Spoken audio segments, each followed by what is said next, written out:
assuming you've now looked at those, um, what I want you to get from this is that what these two clips are very astute about is that it's all starts very young, and the filmmaker of Joyeux Noel, Christian Carion, is he says basically in his commentary about this film, and I highly recommend this film. It's beautifully made. It's a wonderful film. It doesn't flinch.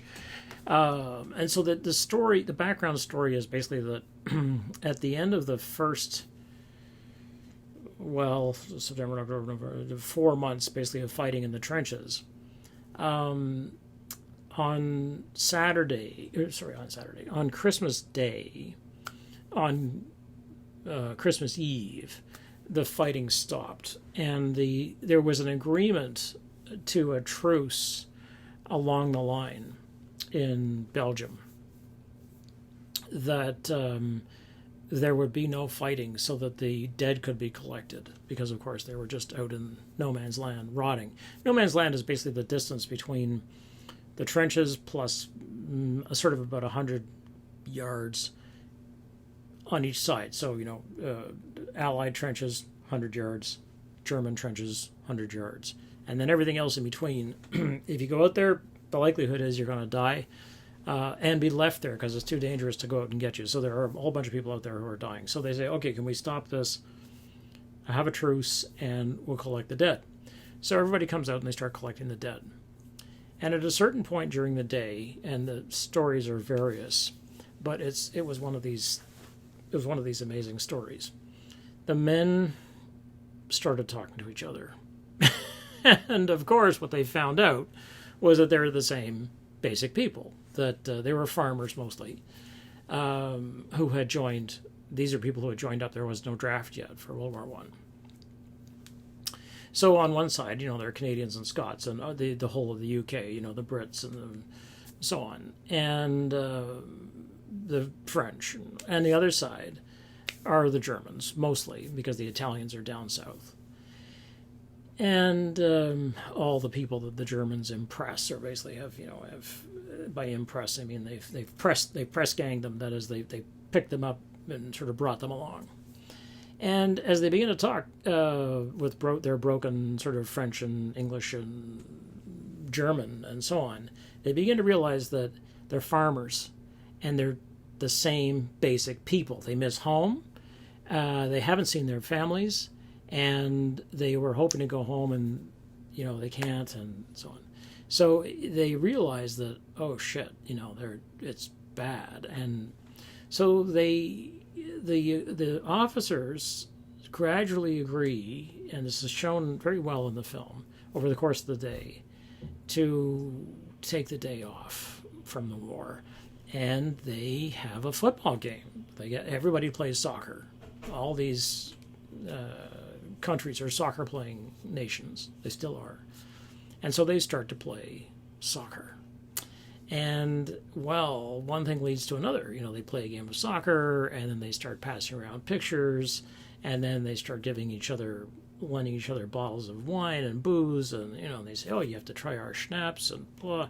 And they show each other, where they've been living and how they've been living. And there's this incredible, remarkable, I mean, it's sometimes called Silent Night.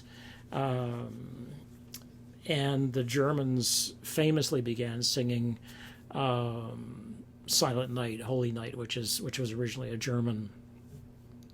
I'm trying to remember what silent is. Something Nacht, Heiligen Nacht.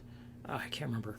And in this particular case, they get a famous tenor who comes out, and he sings. He's visiting the lines on Christmas, and he sings, and oh boy, and everybody sings. And so now you've got both armies singing Silent Night, Holy Night, which is a peace song, right? Well, that's it for these groups. So the next day after this, they're like, what's going to happen? And so the French command gets everybody in the line who was seen on the field, and that's pretty much the whole line, and they pull them out and send them to Russia. They send them to a place where they're going to be killed, and most of them are killed because it's been too dangerous. Because this has been, they're like, why are we fighting? We're the same. So it's a brutal, sad story. It's an amazing story, and it's a terribly sad story, because if it had been left, in other words, to the combatants, there would have been no more war. But it was not. It was left to the command, and command was like, get fighting. So you could see where they were very frightened there was going to be a mutiny, and they were going to lose control of the armies. The Germans were, the French were, the British were, everybody was afraid. All the commands were afraid.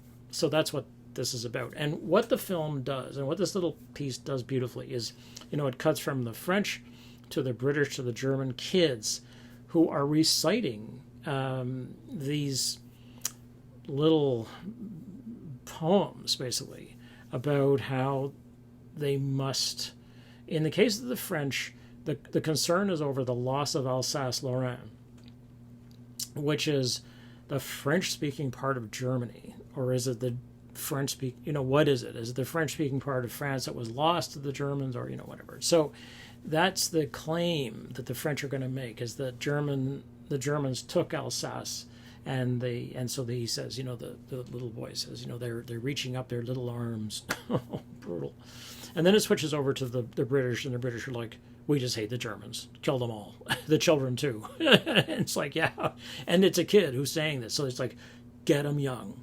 And then it switches over to the Germans, and the German kid is saying the same thing. So basically, everybody's saying the same thing, and they're being trained to hate, because you have to train them to. This is just such a beautiful piece of film, because it just so elegantly comments on this kind of propaganda and the way this propaganda works, and you can see it, and it should be chilling. I mean, the hair should stand up on the back of your neck. The kids they got to say these lines are so good, because they don't really know what they're saying. The French kid is actually knowledgeable. Like, he seems to be knowledgeable at what he's saying. Like, he seems to understand the rhythm of the poetry.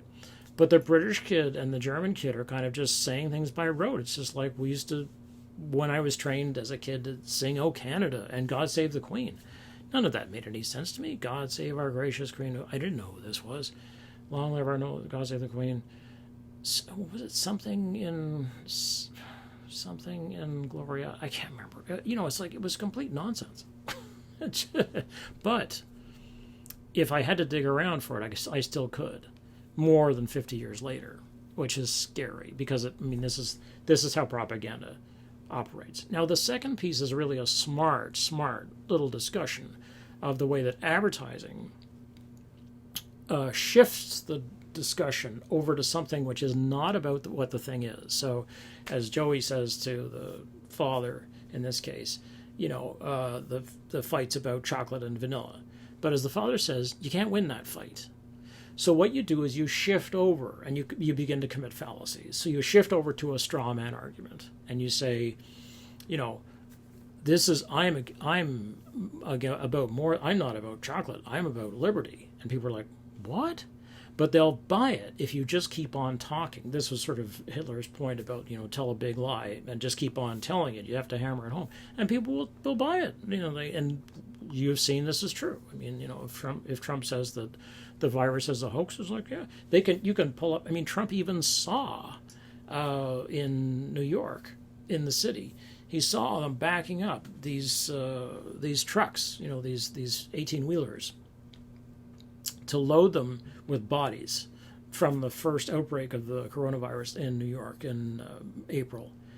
And he saw them loading the dead. And still, he's like, no, it's a hoax. It's like, okay. And if you keep saying that, people were like, well, it must be a hoax. So this second piece, Thank You for Smoking, is a discussion. And the film is very smart. It's a very smart take on advertising. And it's really well done. And the boy gets it. He's like, but that's not what we're talking about. We're talking about, what's better, vanilla or chocolate. As the father says, you can't win that argument. Nobody can win that argument, because you're probably not going to convince a person who's already convinced. You might convince somebody who is not yet decided as to what their favorite flavor is, or has never tasted this before. So you would present them with all the reasons why, emotional, whatever, why chocolate is going to be better or so on than vanilla. But as the father says, I'm not after you, I'm after them. And this is it. It's like, I'm after the mass that doesn't pay attention. And so these are just two really, they're just so well done, and they're just such thoughtful films about the way that we actually have better instincts than we think, but we tend to override them because somehow we think that we don't know enough, that we're not the experts, so we don't know. Or you get these crazy people in the States mostly, and in Alberta too. I mean, it's like, it's not as though we're immune to this kind of stupidity, who are saying, well, I don't know why we're wearing face coverings, is because to protect people from dying, you idiots. Like, Jesus, it's like, but oh no, in these particular people's worlds, science apparently has taken a vacation, gravity doesn't work. Okay, whatever. I mean, it's anti-intellectual, and it's ignorant. And I say ignorant, and I guess it's not really just so much ignorant as it's stupid, because these are people who know better. They have had an education. We can't say about them, or they can't say about themselves, we were never told the way that science works. It's like, no, we know how communicable diseases operate. So you can't get out of this one by saying, we didn't know, we are ignorant, and appeal to ignorance. It's like, no, that's not going to fly here. We're telling you, and this is not about your freedom to wear a mask or not wear a mask. It's not about that. If you don't wear a mask, it means that you're endangering the community because you believe that your rights are stronger and more important than everybody else's rights.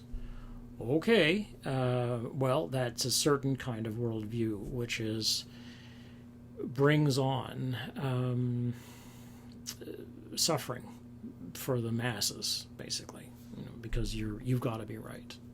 Okay.